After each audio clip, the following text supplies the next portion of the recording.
Wednesday, the 8th day of Adar. We are holding in chapter 28 in Likutei Amarim.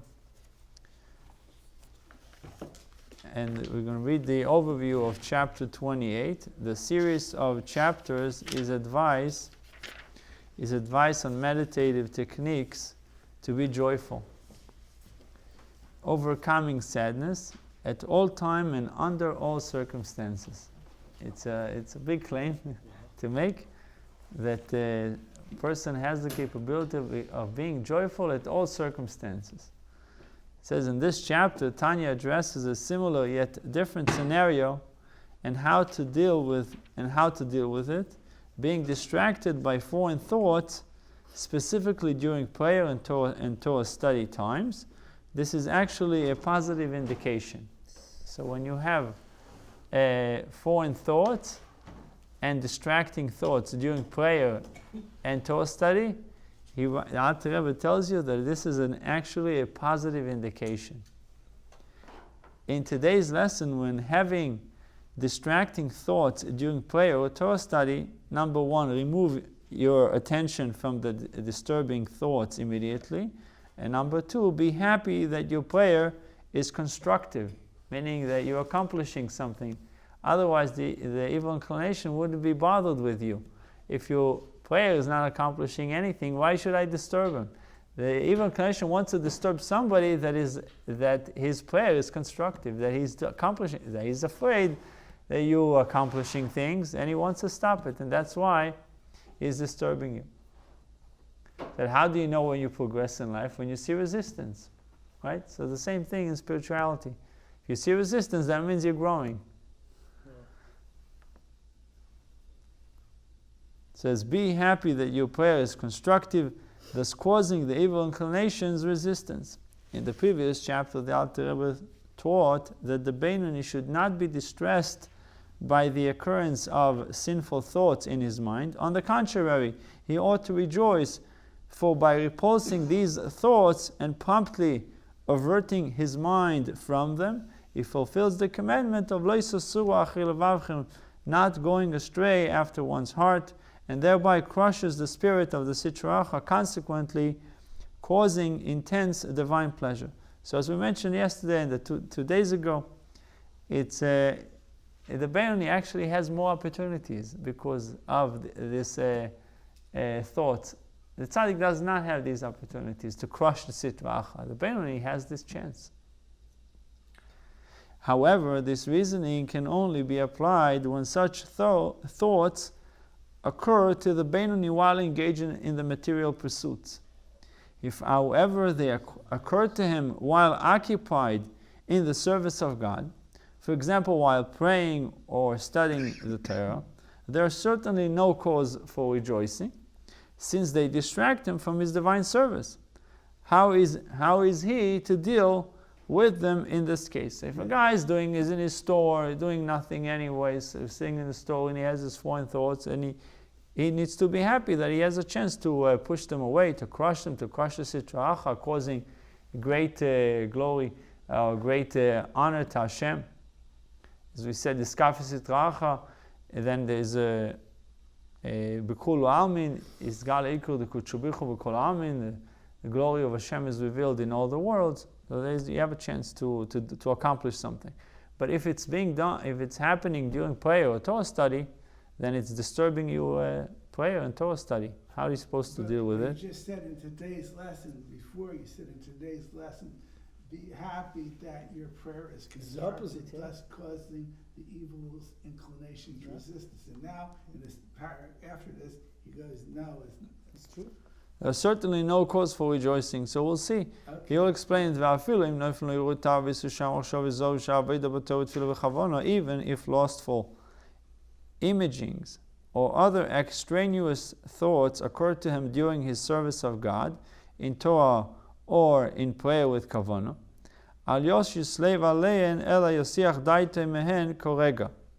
he should pay no attention, but avert his mind from them immediately.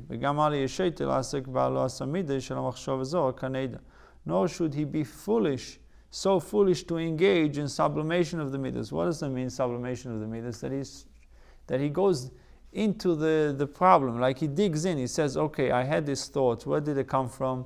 What did I see? What brought me to think about it? He said, you shouldn't be a fool to go there. Why? As is known that one can overcome extraneous thoughts by elevating their source. Why not? If you can overcome them by elevating their source. For every such thought stems from one's midas of the animal soul. So it comes from your midas, it comes from your emotional attributes. So why not to dig deep into it? It says because sublimation of midas is only when it comes to tzaddikim. For such things were intended only for tzaddikim. Why? Where tzaddik does not have his own foreign thoughts, he has other people's foreign thoughts. Since the tzaddik has transformed the midas of his animal soul to good, no evil thoughts can arise from them. He has no, his midas are perfect, he doesn't have a negative character traits or negative emotional attributes. But most people that they have on their own, from their own, meaning their own machshavos, their own foreign thoughts. But as for one, a Beinoni, to whom there occurs an evil thoughts of his own, from the evil that is lodged in the left part of his heart, the evil midas of his animal soul. How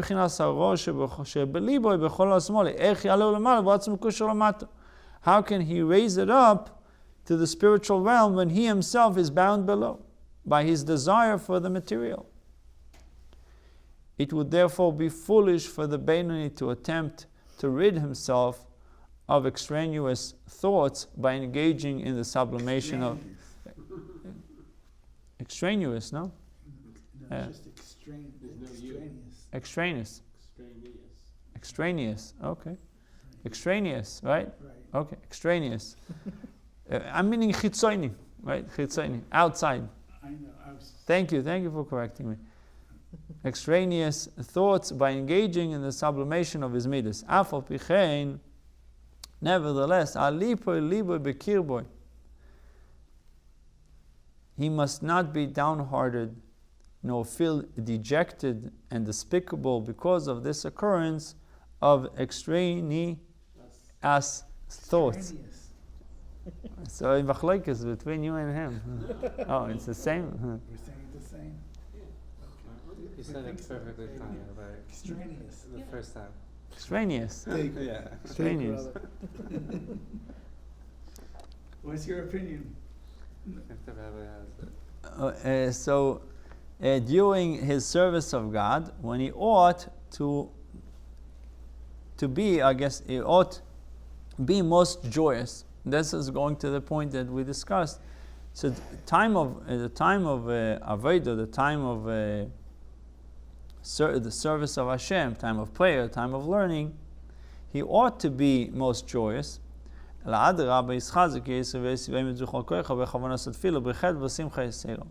the contrary, he should draw fresh strength and intensify his determination with all his power to pray with concentration, with even greater joy and gladness. In the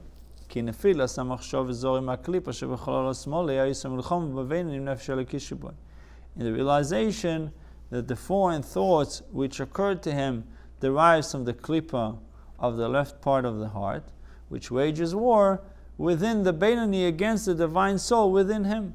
It is known, it is the way of combat, or those who combating each other, who seek to destroy one another, and similarly of wrestlers who aim to merely topple one another.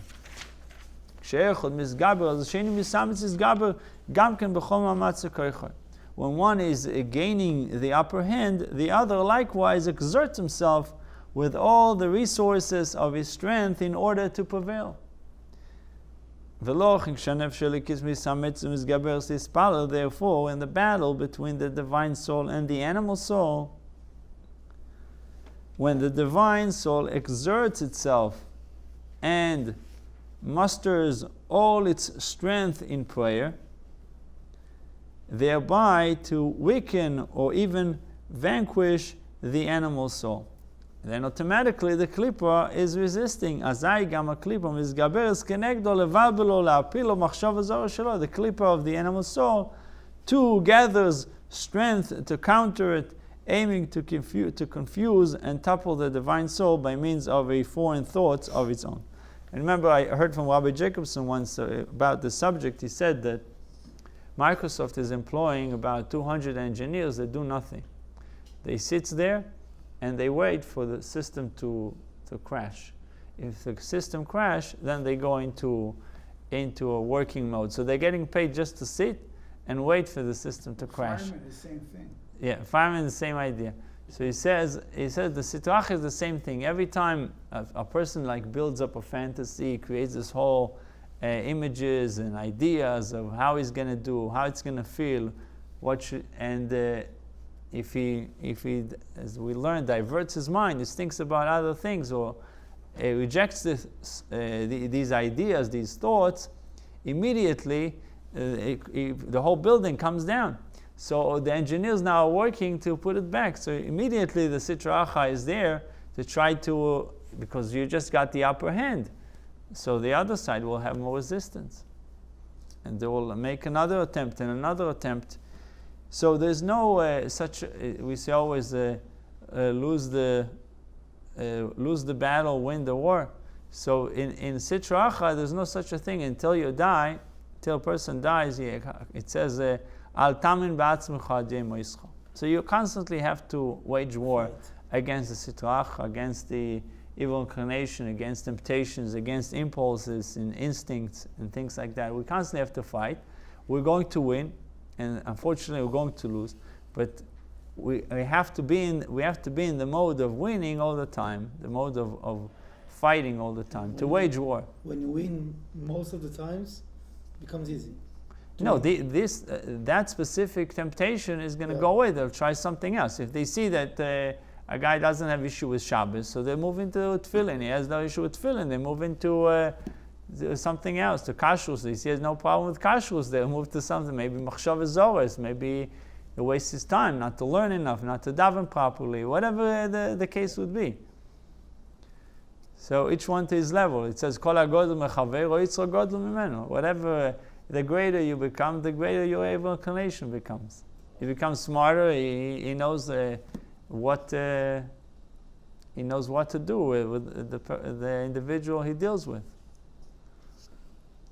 Yeah, but if a thought comes, it says to just push it away, use all your strength to think about something else. But how do you generate that something else thought?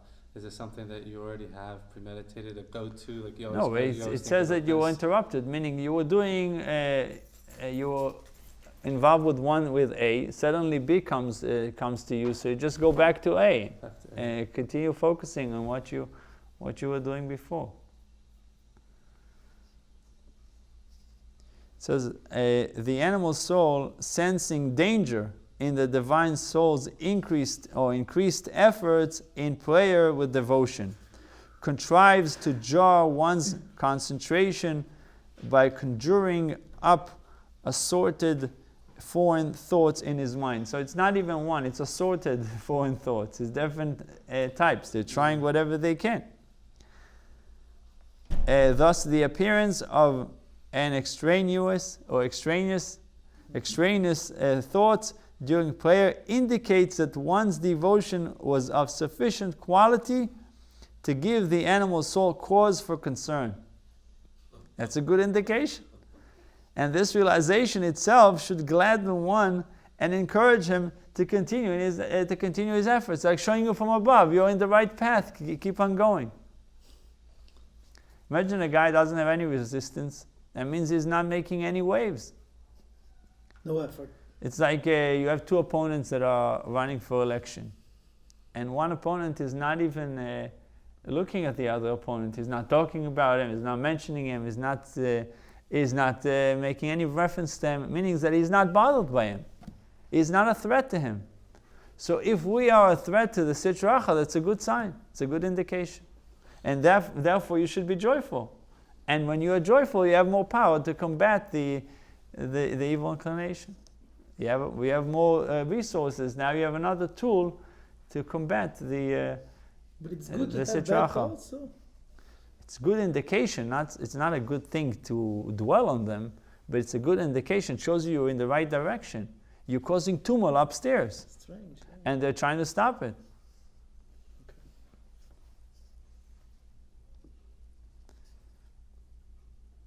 ולא כתוב סאילום, ששתויים לא יכריח מנפילת המחשב הזו, מכלל שאין תפילה עושים כלום. Most people make the mistake that because that they have foreign thoughts, meaning that their prayer means nothing. That the prayer is not important, the prayer is not good enough, and maybe it's better off not praying at all. That's the toast, that's the mistake that most people do. He writes the common error. He says, if I would have prayed properly, I wouldn't have foreign thoughts. That's the common error. He said that would be true. The Alter Rebbe writes, if you had one soul that davens, and that very soul has foreign thoughts, you might be correct. They would be correct if there would be but one soul within a person, the same soul that prays being also the one that thinks and ponders on the foreign thoughts. For in this case, in the godly soul, were truly immersed in the prayers, there would be no room within it for foreign thoughts. But the truth is, but in fact there are two souls, each waging war against the other in the person's mind. The mind is thus not only the battleground, but also the prize, the object of the battle between the two souls. This is the prize, that's what they want to get.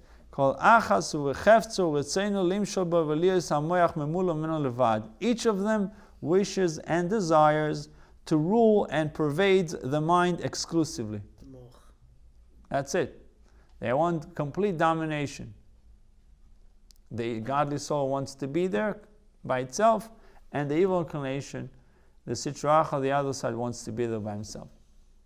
Why do you think people are so... the second they have a chance to look at their phone, they look at their phone. Sitra Achra tells them it's enough. It's time to look for something else, right?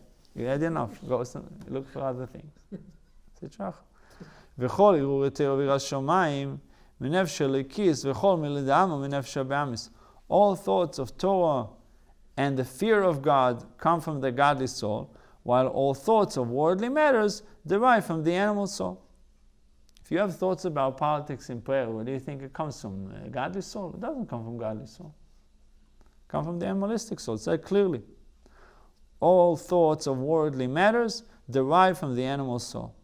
But if there are indeed two separate souls, why should the extraneous thoughts of one interfere with the devotions of the other? They would not interfere, they should not interfere, they would not interfere, answers the Alter Rebbe. Except that the godly soul is closed within it, within the animal soul. Therefore, the godly soul cannot ignore foreign thoughts rising from the animal soul. And thus foreign thoughts disturb one's devotion in prayer. Since the godly soul is vested in the animalistic soul, when the animalistic soul has foreign thought, it affects the godly soul. This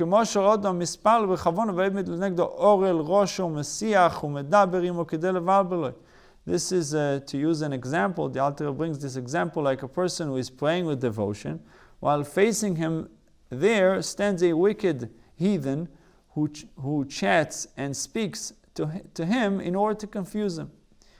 If the others... What is wicked heathen? A goy comes and tries to distract him. If the other's intention were not to disturb him, but merely, say, to ask him a question, then he could rid himself of the disturbance simply by responding to the questionnaire. It would say, hey, you asked him a question, he answered and moves on, he continues to pray. But when the intention is to disturb his prayers, he will gain nothing by responding. If he answers one question, he will promptly be asked another. Surely the best advice in this case would be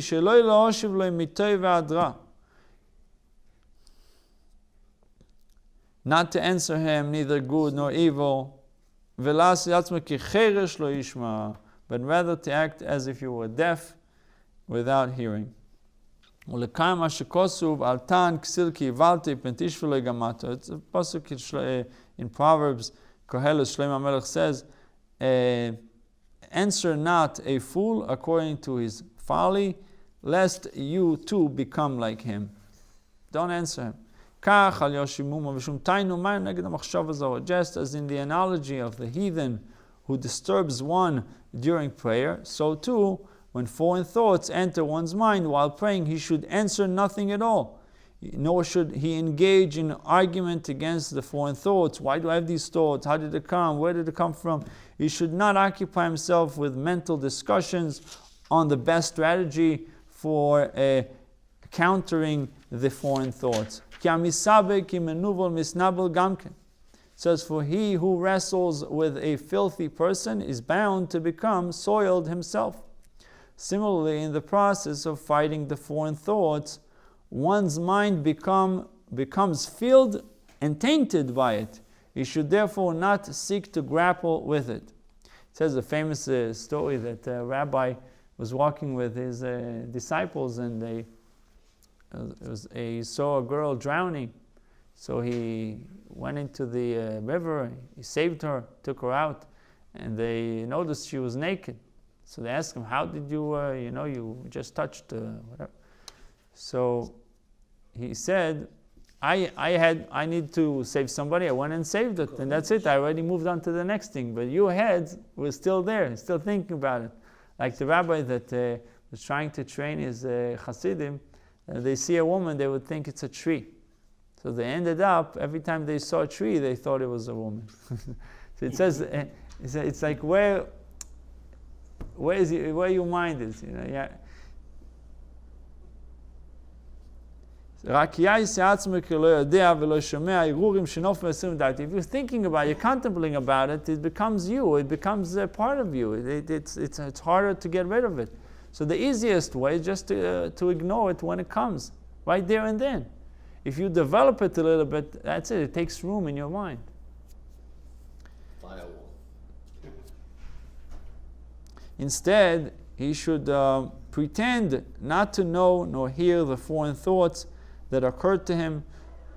He should dismiss them from his mind. And strengthen still more the power of his concentration. However,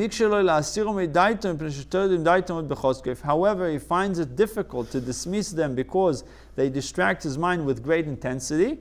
You see, you can't handle it. He should humble his soul before God and supplicate him in his thoughts to have compassion upon him in his abundant mercies. Meaning, he should daven to Hashem, ask for rachmim rabim, for great mercies.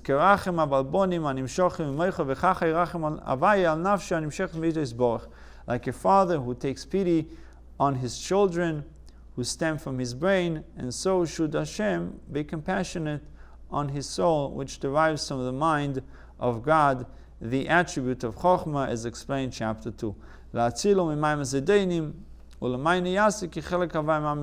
To rescue it from the turbulent waters, the thoughts, it's called Maim Rabim, over here it calls it Maim Azedoinim, the turbulent waters, the thoughts which disturb his soul. This he should do for his own sake, since truly his people is a part of Hashem. In order that one should not incur divine judgment, to stay away from divine judgment as to whether he is worthy of God's compassion, the Alter Rebbe advises that one should beseech God mercies for his own sake, since the soul is part of Hashem. In in aiding the soul, he actually helps himself, so to speak. The question of whether one is deserving of such aid becomes irrelevant. You're doing it for Hashem, not doing it for yourself. So obviously this question of whether we're deserving or not is not there. So this is the Tanya for Wednesday. What happens to Yitzhak when the person dies? He also finished his job. That's it. He has no one to fight with. But it disappear? The desires, everything that you have, bad thoughts, it disappear from you? Maybe Hashem is using him again in the next reincarnation. Who knows? He's using him for someone else. I hope he's extinguished or eradicated after this.